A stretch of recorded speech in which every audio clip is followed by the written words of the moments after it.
Hello there. It's a beautiful day and I'd like to welcome you to another series on making marriage work. My name is Kemi Tony Akiwumi and it's always a delight to be here sharing knowledge with you. So we'd like to appreciate you, all our friends and fans online, for the likes, the comments and the share. We really do appreciate you. So today again, I have someone who is not new to you with me, as always, dishing out a lot of experience and value. So today again, I have with me Elizabeth Azubike. Yeah, thank you very much. Thank you for having me as always. All right, thank you for being here. All right. So today we'll be looking at another topic that touches on society and the family. And is that why are children from broken homes are susceptible to sexual abuse? Sexual abuse we know happens across board, from children who are already in a family and from those who are also out of, a home. But today our focus will be on children from broken homes, because we have more reports that children from broken homes, are experiencing sexual abuse. Why is this so?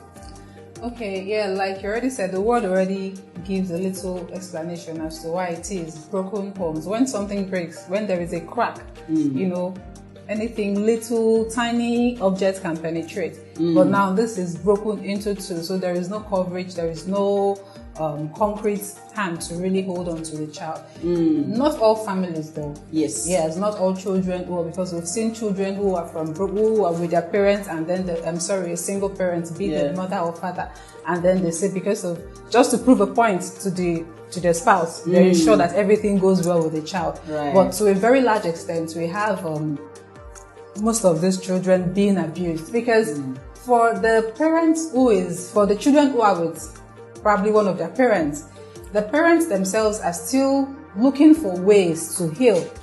Yes, you're talking about divorce, you're talking about separation. Right. You call it broken home. Right. There definitely would have been reasons as to why the separation came about. Yeah, be it physical abuse on one spouse, be it emotional abuse, be it whatever. And then when there is this separation, when there is divorce, when the relationship is broken, for that man or woman, there will be most of them would be more about themselves, not taking care of themselves, like maybe probably partying and all that. They themselves need help. That at some point they may not even focus on the children around. And children who, from the beginning of the issues in the home, seeing all of these things, in their mind, they may be feeling okay, they are not even safe in this home anymore. And then they witness a parent walking out on the other, or the other parent being driven out of the house, or separation, as the case may be. Right. A lot of children would find solace outside.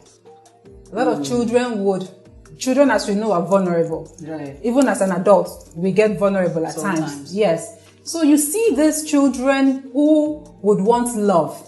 We see these children who would want care.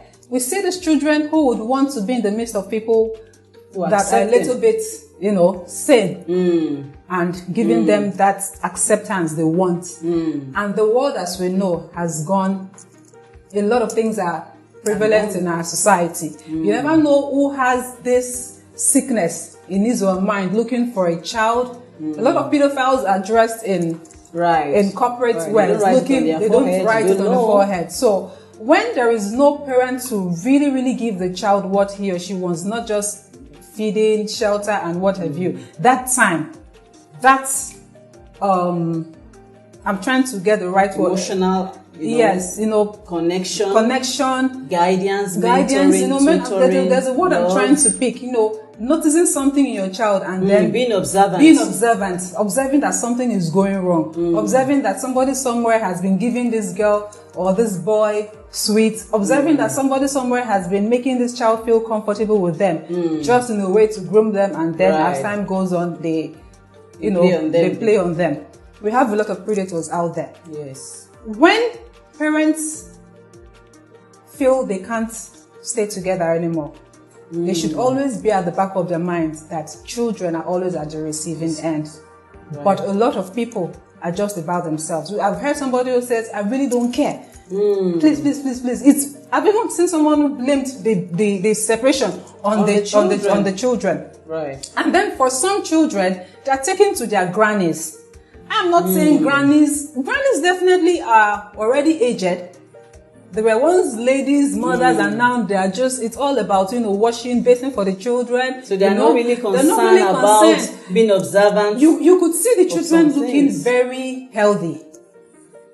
Grandma can feed yes, you they anyway. could feed. When they notice the child is having a flu, they know what drug to give and which doctor to go to. When it comes to sex education. But being observant, knowing that a child is being molested, knowing that a child is being talked into doing what he or she wouldn't want to do, you can't really expect most, except for few who would say, I'll take it upon myself to ensure that this grandchild of mine gets the best. And most of them too could be taken to homes of their relatives.